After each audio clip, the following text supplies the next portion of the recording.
Page 109, Blues for Wynton Marsalis. He is a famous jazz trumpeter, currently. Jazz, as I'm recording this in 2017, he is big time. So jazz, remember swing, jazz, and blues. All right, we're going to rock the eighth notes and swing, jazz, or blues. Jazz, same, okay? So we're going to rock the eighth notes. He's using a blues progression in here, and that's fine. Let's just talk about it a little bit. Start at the beginning here. At the left hand, watch the fingering. You have a C, third on the E flat, second on the E.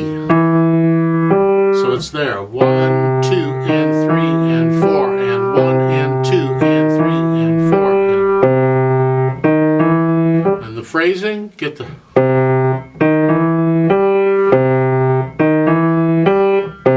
You're disconnecting the first note is all you're doing. That same pattern happens a lot of places. In the second line, right hand, fourth finger on the C. Not a problem, I hope. Third line, third finger on the E flat. And then in the last line is fifth finger on the D. Do you get that?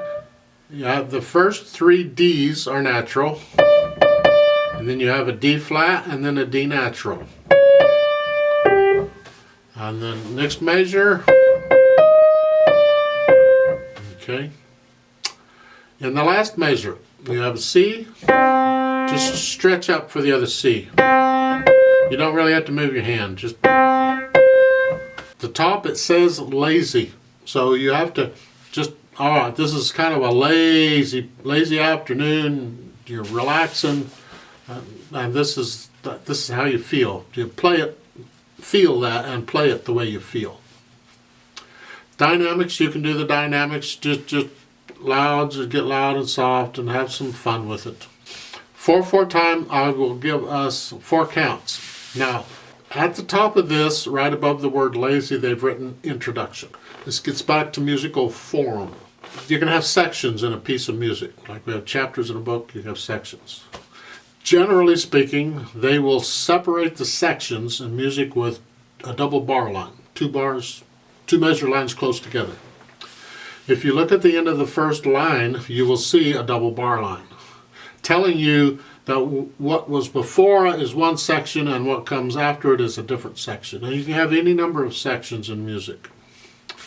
Now at the end of the piece, the double bar line is a thin and a thick bar. That signifies that's the end of the piece. That's different. It's the end of a section obviously, but it's also the end of the piece. So in the first line of this, it's called an introduction. It's just kind of setting the mood for what's coming. In most pieces, you could leave out the introduction and just play the piece and you'll be just fine. You haven't really lost anything. It's nice when they put an introduction in it because, again, it sets the mood of what's coming. So I just need you to understand why it says introduction. All right? I want you to understand everything you're seeing on the page is what it is. So if you're seeing something you don't understand, please ask. All right, hands in position, no pedal, of course. Right, as the left hand's down here, right hand's up here. Okay, here we go. 1, 2, ready, go.